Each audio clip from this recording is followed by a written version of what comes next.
कल Jordanian resistance ने मार की थी करामा चेक पॉइंट पे, उसको लेके पूरी दुनिया में हड़कंप मचा है। आज एक और स्ट्राइक हो गई, वो भी एक ऐसी फोर्स से जो इसके पहले उतनी सक्रिय नहीं थी। मैंने आपसे कहा था कि इजराइल चारों तरफ से घिरा है, जॉर्डन हो गया, बहराइन हो गया, इजिप्ट हो गया, सब जगह रेजिस्टेंस, अंडरग्राउंड रेजिस्टेंस फल फूल रहा है। जॉर्डन में तो यह हालत है कि किंग हुसैन को अपना तख्ता बचाने की फिक्र हो रही है। लेकिन मैं जिस हमले की बात कर रहा हूं वो अल फज्र ने किया। अल फज्र क्या है और अल फज्र ने कहां हमला किया? बेत हिलेल और किरियत शिमोना पे जो हमले हिजबुल्लाह नॉर्मली करता है, रॉकेट से हमला किया लेबनान से अल फज्र में। तो अल फज्र क्या है लेबनान की ताकत? अल फज्र एक Sunni Islamic militant resistance group है। जिस तरह से हिजबुल्लाह बेसिकली शियाइट और वो भी 12 शियाइट इस्लामिक मिलिटेंट ग्रुप है, उस तरीके से अल फज्र एक सुन्नी इस्लामिक मिलिटेंट ग्रुप है। और उसका पहले कहीं ना कहीं तलखी रही थी शिया ग्रुप्स के साथ, लेकिन अभी जो जामा इस्लामिया नाम का संगठन है उसकी ये मिलिट्री आर्म है अल फज्र। और अल फज्र ने देखिए अभी अप्रैल 2024 में अनाउंस किया था कि वो पूरी तरह से सक्रियता के साथ इजराइल के खिलाफ उतरेगा, और उसने आज स्ट्राइक कर दी, और वो भी किरियत शिमोना और बेलेत हिलेल में। और उसके बाद उसने पूरा बयान इशू किया और उसने कहा कि हम मरते दम तक ना शिया देखेंगे ना सुन्नी देखेंगे, हम केवल फिलिस्तीन की आजादी देखेंगे। अमरीश मिश्रा स्पीक्स में आपका स्वागत है। देखिए साथियों, एक और बड़ी चीज हुई है, जो अमरीश मिश्रा स्पीक्स के खिलाफ जो साजिश है उसका पर्दाफाश हुआ, और उसके बारे में हम आपको डिटेल में बताते हैं कि व्यूज कैसे गिरते हैं। देखिए व्यूज जो मेरे गिर रहे हैं इधर, वो उसकी वजह, और उसमें आपकी एक बड़ी भूमिका हो जाती है उसको रिवर्स करने में, उस पूरी प्रक्रिया को। होता क्या है कि करीब 10,000 इस तरह के नए सब्सक्राइबर्स बनते हैं जो बेसिकली बीजेपी आईटी सेल या मोसाद के होते हैं, और वो लोग आपका सब्सक्रिप्शन बढ़ाते हैं। लेकिन फिर वो क्या, और शुरू में आपके व्यूज भी बढ़ाते हैं, और व्यूज बढ़ाने का जो सबसे बड़ा तरीका होता है कि जैसे ही वीडियो रिलीज हुआ उसको तुरंत देखो और लंबे समय तक देखो। ये याद रखिएगा, जैसे ही वीडियो रिलीज होता है उसको देखिए और लंबे समय तक उसको देखिए। तो ये लोग क्या करते हैं, ये जो 5-10 हजार हैं, अभी मेरे देखिए करीब 56-57 हजार सब्सक्राइबर्स है, उसमें से 5-10 हजार जो इधर बढ़े हैं, वो मैं समझ रहा था कि उसके पीछे कोई खेल है, क्योंकि इसी तरह के खेल एक्स पे, ट्विटर पे, फेसबुक पे भी मैं देख चुका हूं, झेल चुका हूं। बड़ी बड़ी फॉलोइंग मेरी गिरती है फिर आगे बढ़ती है। तो अभी क्या है, ये सब्सक्राइबर्स क्या करते हैं, शुरू में तो देखते हैं वीडियो, 1-2 वीडियोस को चढ़ाएंगे, उसके बाद एकदम से शुरू में देखना बंद कर देंगे, या शुरू में देखेंगे कम समय के लिए। तो जैसे टाइम कम होता है, व्यूइंग का टाइम कम होता है, वैसे ही यूट्यूब रिकमेंडेशंस उस तरह से रिकमेंड करना बंद कर देता है। और इससे पूरा जो एक 24 घंटे का साइकिल है, जिसमें 40 से 50 हजार व्यूज हमारे आने चाहिए, उसमें से 25 से 30 हजार आके रुक जाते हैं। पिछले 2 वीडियोस में आप देख लीजिए। तो ये देखिए पूरा ये पूरी साजिश है, और इस साजिश को मैं आपसे गुजारिश करूंगा कि आप लोग शुरू में देखें और पूरा वीडियो देखें, 15 से 20 मिनट, 22 मिनट, 25 मिनट, जितना भी वीडियो है। क्योंकि देखिए मैं जबरदस्ती प्रोलॉन्ग नहीं करता हूं, जब तक कोई जरूरी नहीं हो, जब तक कंटेंट ऐसा ना हो, because the content dictates the form. तो कंटेंट जब ऐसा नहीं हो तब मैं उसको नहीं करता हूं। इसलिए मैं आपसे फिर से गुजारिश करता हूं कि इस पे ध्यान रखिएगा, वीडियो को शुरू में देखिए और जितने मैक्सिमम टाइम हो सके उतना देखिए। अब देखिए अल फज्र के बारे में मैं आपको बता रहा था। अल फज्र फोर्सेस 1982 में जब इजराइल ने लेबनान पे हमला किया तभी वो वजूद में आ गया था, और जामा इस्लामिया मूवमेंट शुरू हो गया था।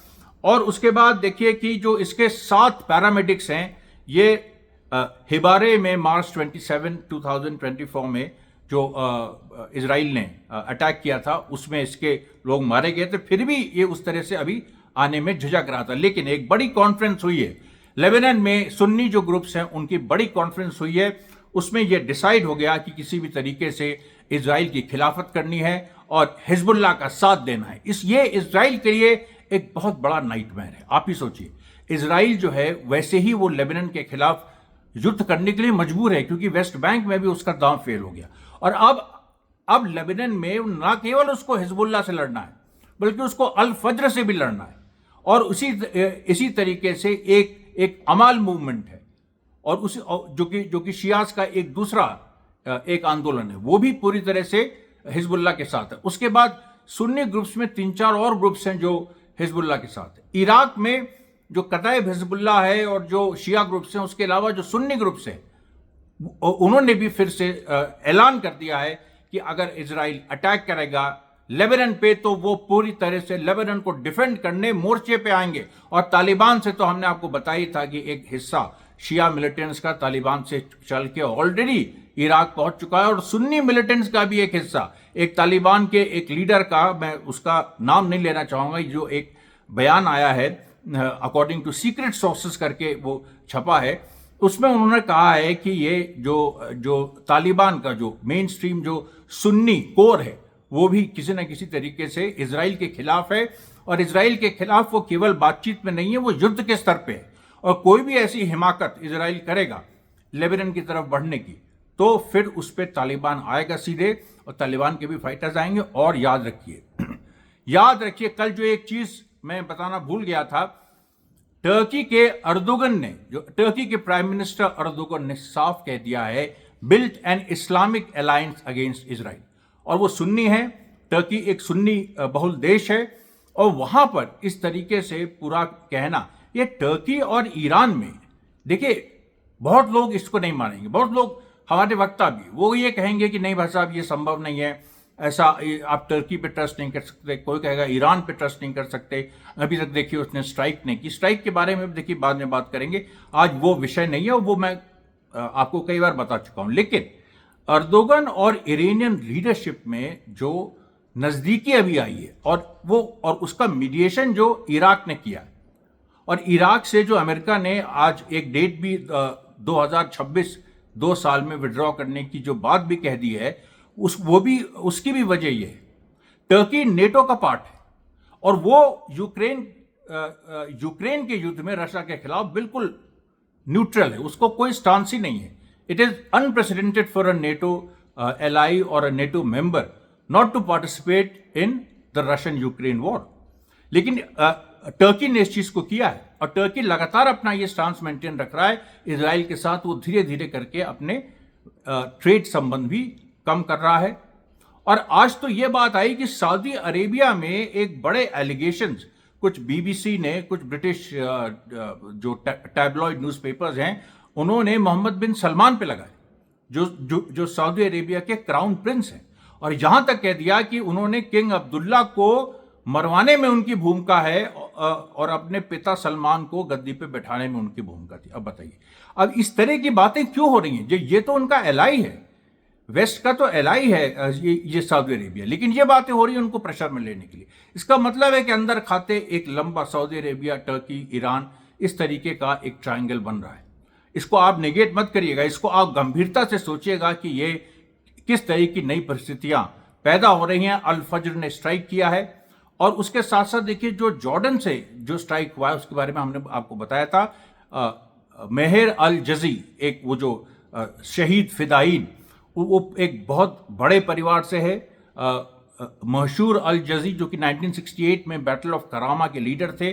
बैटल ऑफ करामा इजराइल की पहली शिकस्त थी 1967 में अरब इजराइल वॉर जीतने के बाद।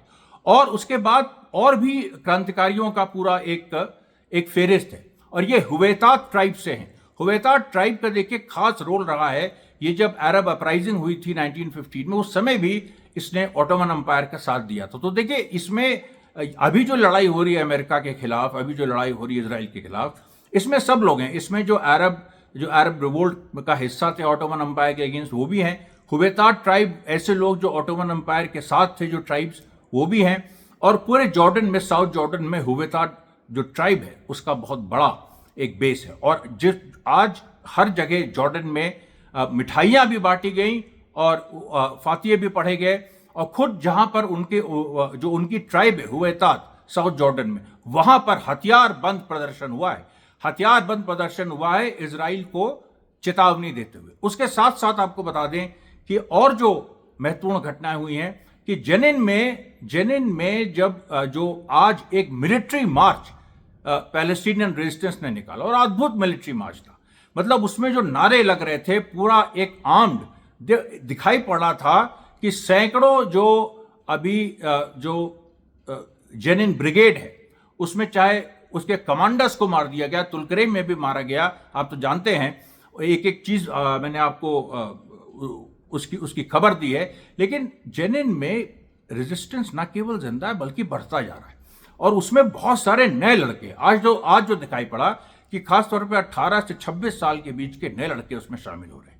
और ये सारे मार्टियर्स को याद करते हुए कल एक सिंबॉलिक फ्यूनरल भी निकला था, और उसके बाद आज जो लोग सड़क पे भी आए, आज उन्होंने जेनिन में भी, वेस्ट बैंक में भी और रमल्ला में भी, रमल्ला जहां पैलेस्टीनियन अथॉरिटी का ऑफिस है, और फिर वो कुछ गद्दारी पे अभी उतर आया, उसके अंदर संघर्ष चल रहा है।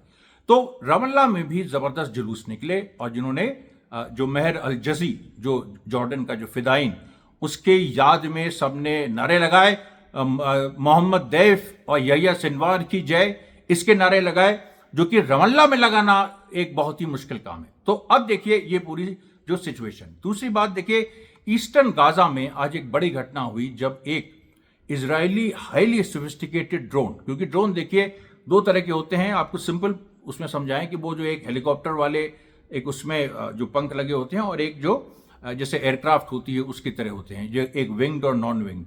तो जो ये जो था, इसमें ये उस तरह था, मतलब जो एयरप्लेन वाले जो बॉम्ब्स जो कैरी करते हैं, वो जो एक ईस्टर्न गाजा में जिस तरीके से उसको ट्रैप किया गया है, आप सोचिए लोहे के जालों से उसको ट्रैप किया, और लोहे के जाल वो जब एकदम लो उस पर फ्लाई कर रहा था, तो एक पैलेस्टीनियन लड़ाके ने, हमास की पूरी प्लानिंग थी, उसने एक लोहे का जाल, अब लोहे का जाल लोग कहेंगे क्या होता है, तो भाई लोहे का जाल क्या होता है, इसको समझने के लिए तो आपको फिलिस्तीन गाजा जाना पड़ेगा। मैं वहां गया हूं, मैंने इस तरह की अद्भुत चीजें देखी हैं जो कहीं देखने को नहीं मिलती, क्योंकि वो लोग किसी भी चीज से हथियार बना लेते हैं। किसी भी, आप दुनिया की कोई भी चीज दे दीजिए फिलिस्तीनी रेजिस्टेंस को, कोई भी, आप 4 ठो लकड़ी दे दीजिए, उससे उनके पास सामान है जिससे वो उस 4 लकड़ियों में से एक हथियार बना के आपके सामने रख देंगे, वो भी विद इन आवर्स। तो आप ये देखिए कि लोहे के जाल से ड्रोन पकड़ना, और वो भी सीधे उन्होंने रूफ से मारा, एक नहीं, एक मारा, फिर दूसरा, फिर तीसरा, 3 डायरेक्शन में, और वो पूरे वेट से वो ड्रोन, इतना पावरफुल ड्रोन, बिना एक्सप्लोड किए गिर गया। अब उस लोहे के जाल में कौन सी ऐसी चीज थी जिसने वो एक्सप्लोजिव्स भी डिफ्यूज कर दिया? मैं आपके सामने, आप कहेंगे कि आप तो सवाल खड़े करते हैं आजकल, आपने कहा कि वो जो एक्सप्लोजिव डिवाइसेस वेस्ट बैंक में फेंकी, वो किस प्रोजेक्टाइल से फेंकी, ये सारी चीजों पे रिसर्च चल रही है। हवारा एग्रीमेंट पे भी रिसर्च चल रही है, उसके साथ साथ और भी बहुत सारी चीजें, जायनिज्म पे भी रिसर्च चल रही है। और अमरीश मिश्रा स्पीक्स में देखिए, मैं कल से जो सिलसिला शुरू करने जा रहा हूं, जिसमें यूक्रेन पे भी एक वीडियो होगा, 10-10 मिनट के वीडियो होगा, एक ग्लोबल सिचुएशन पे होगा, और रात में जो है वो फिलिस्तीन पे एक बड़ा जो वीडियो है, जिसमें हम पूरी बातचीत करते हैं, वो होगा।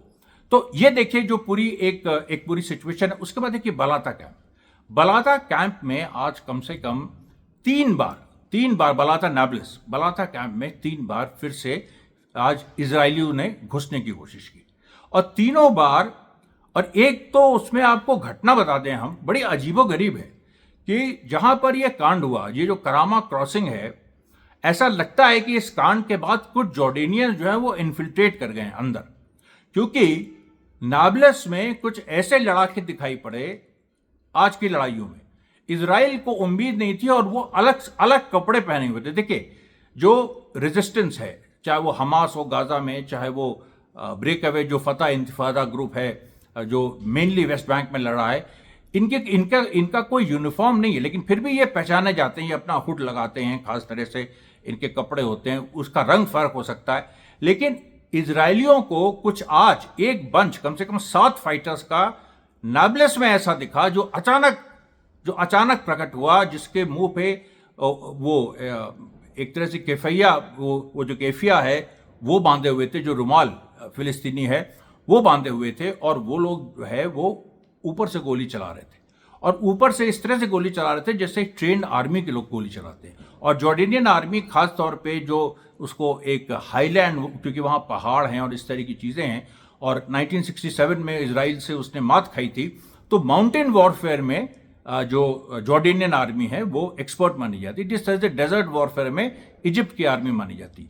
तो वो जो नीचे ऐसे करके चलाना वो एक खास तरीका है। नॉर्मल सिचुएशन में भी कई बार जॉर्डेनियन जो सिपाही हैं वो इस तरह से करके जैसे मतलब सामने सामने की लड़ाई में भी नीचे करके गन चला देते हैं। ये और कई बार वो घातक होती है क्योंकि सीधे मुंह पे गोली लगती है और वो जो सीधे गोली एक्सपेक्ट कर रहा है इजरायली सोल्जर वो एकदम सरप्राइज हो जाता है। वो सरप्राइज का एलिमेंट आज यहां पर दे दिया। अब आप बताइए अगर जॉर्डेनियंस वहां पर इन्फिल्ट्रेट कर गए हैं तो उसके बाद इसराइल का रह क्या गया है?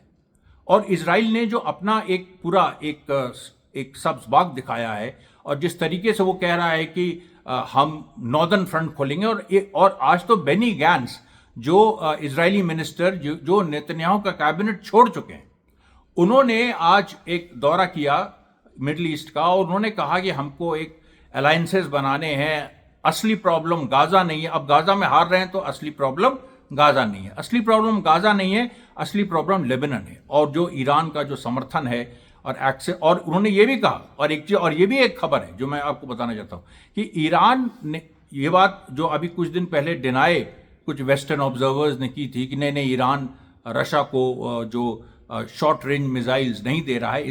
ईरान ने खुद कहा हम क्यों नहीं देंगे, रशिया हमारा एलाई है। और ईरान ने यह भी कहा कि यह पश्चिम और पूरब के बीच की लड़ाई है और इस लड़ाई में हम पूरी तरह से रशिया के साथ हैं और पूरब को रशिया और चाइना लीड कर रहे हैं और पश्चिम को इजराइल और अमेरिका लीड कर रहे हैं। सीधी बात आज ईरान ने कह दिया। उनका डिटेल इस पे आया कि हम देखिए वीट और सोयाबीन हम रशिया से लेते हैं और हम उसके बदले हम शॉर्ट रेंज मिसाइल्स रशिया को सप्लाई करते हैं। मतलब उसकी जो इकोनॉमिक्स है उसको भी उन्होंने बताया। तो अच्छा, उसके बाद देखिए आज शाम को मतलब अभी कुछ घंटे पहले इजराइल ने, बल्कि वहां दोपहर हुई, इजराइल ने लेबनान पे हमला किया, सीरिया पे हमला किया। वो भी सीरिया के मसाइफ एक एरिया में काफी करीब 12 लोगों के मारे जाने की खबर है। और एक मसाइफ एरिया है, एक हम्स प्रोविंस है, होम्स नहीं हम्स हमा प्रोविंस है। हमा प्रोविंस में मसाइफ जो एक जगह है वहां पर रिसर्च सेंटर्स हैं, एजुकेशनल सेंटर्स हैं सीरियन गवर्नमेंट के, वहां पर हमला किया। और उसके बदले में लेकिन क्या हुआ कि सीरिया ने वापस पलट के जो टैटूस जो एरिया है वहां पर जो इजराइल जिसको यूज करता है वहां पर सीधे वार किया। तो सीरिया भी देखिए इस पूरी लड़ाई में किस तरीके से आ रहा है। वेस्ट बैंक की मैंने आपको घटना बताई, वो देखिए अल कुद्स में एक और घटना घटी। अल कुद्स में भी देखिए क्योंकि वही बात आ रही है कि वहां पर एक आर्म्ड हमला आईडीएफ पिकेट पे हुआ अल कुद्स पे, मतलब अल कुद्स यानी जो जेरूसलम है वहां उसके एक गांव में। उस आर्म्ड हमले में भी 2 लोग ऐसे दिखाई पड़े, इजराइल आईडीएफ ने खुद कहा 2 लोग ऐसे दिखाई पड़े जो उनको लगता है कि वो ट्रेडिशनल रेजिस्टेंस की फोर्सेस नहीं है। और जॉर्डन से इन्फिल्ट्रेशन की बात, इसका र्यूमर पूरा एक फैल रहा है इसको, क्योंकि ये साइकोलॉजिकल वॉरफेयर भी है। अभी तक जॉर्डन के किंग हुसैन का मतलब उसने कोशिश की कल कुछ इस तरह से बयान देने की हल्का फुल्का या कुछ, लेकिन अभी तक कोई बयान नहीं आया है। क्योंकि जब ये घटना घटी महर अलजजी वाली करामा क्रॉसिंग पे, जब 3 आईडीएफ के सोल्जर्स मार दिए गए, तो उसके बाद कई जॉर्डेनियन जो ट्रक चलाने वाले हैं उन पे भी हमला हुआ, उन पे इजराइल ने हमला किया। और आपको एक बात आप याद रखिए कि ये बात बहुत दिनों से इस पे काम चल रहा है। इराक जॉर्डेनियंस को ट्रेन कर रहा है और इराक ने ये बयान दिया था अभी कुछ दिनों पहले। कल मैंने इसको अपना मुख्य विषय बनाया था, आज फिर उस पर बात कर रहा हूं कि जो लैंड रूट है जो यूएई, सऊदी अरेबिया, जॉर्डन से होता हुआ इजराइल पहुंचता है, यहां पर जो रेड सी में जब से यमन ने नाकेबंदी कर दी है तो एक लैंड रूट इजराइल का लाइफलाइन है। उस लैंड रूट को कहीं ना कहीं बंद करने की बात है। जॉर्डन सीमा पर ही बंद कर दो। और जॉर्डन सीमा पे बंद कैसे होगा? वहां की जनता अगर बंद कर दे तो फिर किंग हुसैन क्या कर लेंगे? देखिए ये सारे जो तार हैं जुड़े हुए हैं। एक्चुअली जो इजराइल सोच रहा था कि वो फिलिस्तीनियों को आइसोलेट कर देगा, उसका उल्टा हुआ है। इजराइल आइसोलेट हो गया है और यूरोप से उसका जो कनेक्शन है वो देखिए कट रहा है।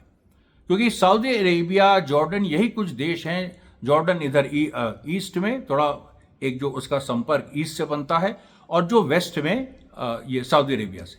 तो वो जो पूरी एक सिचुएशन है वो ऑलरेडी जो मतलब जो लैंड से जो कनेक्शन है वो जब अगर बंद हो जाएंगे तो क्या होगा। और सऊदी अरेबिया में मैंने फिर आपको रिपीट कर रहा हूं, गंभीरता से लीजिएगा इस बात को, जिस तरीके से अभी वहां पर जो क्राउन प्रिंस सलमान के बारे में जो बातें निकल रही हैं, जिस तरह से उनको प्रेशर में लिया जा रहा है, वो दिखा रहा है कि ये एक बड़ी चीज़ है। और इसमें कहीं ना कहीं सऊदी अरेबिया ने ये अपनी विलिंगनेस भी दिखाई होगी कि हम रेजिस्टेंस के साथ किसी रूप में हों, या सऊदी अरेबिया के अंदर जो रेजिस्टेंस ग्रुप्स पनप रहे हैं उनको भी जो धीरे धीरे सऊदी अरेबिया कहीं नर्चर तो नहीं कर रहा है। इसके बारे में भी देखिए एक इन्वेस्टिगेशन चल रहा है अमरीश मिश्रा स्पीक्स का, और इसीलिए हमको इन साजिशों का एक पूरा माध्यम बनाया जाता है, या मतलब साजिशों का निशाना बनाया जाता है।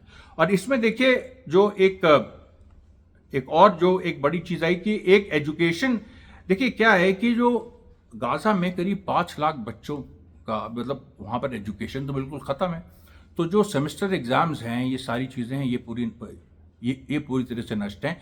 तो जो गाजा की जो मिनिस्ट्री ऑफ एजुकेशन है, जो हमास की सरकार वहाँ पर, तो उसकी जो मिनिस्ट्री है उसने पूरा एक डिटेल उस पर एक सर्कुलर जारी किया है, जिसको दुनिया के उन्होंने हर यूनेस्को को भी भेजा है और उन्होंने जो यूनिसेफ को भी भेजा है कि कैसे, मतलब यूनेस्को नहीं सॉरी ये यूनिसेफ को भेजा है कि किस तरीके से बच्चों के अधिकारों का हनन हो रहा है। 5 लाख से ऊपर बच्चे अपने एजुकेशन में मतलब उनको एजुकेशन नहीं मिल पाएगी। और उसमें आप तो जानते हैं करीब जो 41,000 जो मार्टियर्स जो शहीद गाजा में सिविलियंस हुए हैं, उसमें से 15,000 करीब बच्चे हैं। तो ये जो पूरी एक चीज़ है, ये देखिए एक बड़ी क्राई बन रही है। उसके बाद आप देखिए हिजबुल्लाह ने जो आज किया, हिजबुल्लाह ने एक बार जब अल फज्र ने जो स्ट्राइक की बेत हिलेल पे और किरियत शमोना में, उसके बाद हिजबुल्लाह ने भी लगातार शामिर एक देखिए नई जगह फिर शामिर पे मार की, जो कि शामिर इजराइल की स्ट्राइक है। फिर मलिकिया एक जगह है, वहाँ पर रुवैसत अल अलम पे तो मारा ही, रस अल नुकेरा पे तो मारा ही, दजाज हाइट्स, अबू दजाज हाइट्स, ये जो देखिए जगह है, यहाँ पर इजरायली करीब 11 इजरायली सोल्जर्स पेट्रोल कर रहे थे। अल दजाज पे बहुत कम गतिविधियाँ होती हैं, लेकिन वो क्योंकि वो थोड़ा सा आइसोलेटेड एरिया है वहाँ, लेकिन जो इजरायली फोर्सेस को जैसे ही हिजबुल्लाह ने देखा वहाँ पर मार की। और जो सबसे बड़ी मार हिजबुल्लाह ने की वो आज नहारिया में की। नहारिया में आज जो सेटलमेंट है उसके वीडियोज आए हैं कि पूरे ड्रोन्स उड़ते हुए आ रहे हैं नीचे से, जो इजरायली नागरिक हैं उनकी आप चीखें सुन सकते हैं। ये बहुत, अब देखिए इधर क्या हो रहा है, फिलिस्तीनी जो गाजा के लोग हैं उनकी चीखें कम हो रही हैं, इजरायलियों की चीखें बढ़ रही हैं। ये एक बहुत बड़ी बात है, ये एक बड़ा डेवलपमेंट है। और आज देखिए जिन खबरों को मैं आपके बीच लाया, उनको मैं यहीं उस पर विराम लगाता हूँ। कल आपके सामने फिर हाजिर होऊंगा। धन्यवाद साथियों, बहुत बहुत धन्यवाद।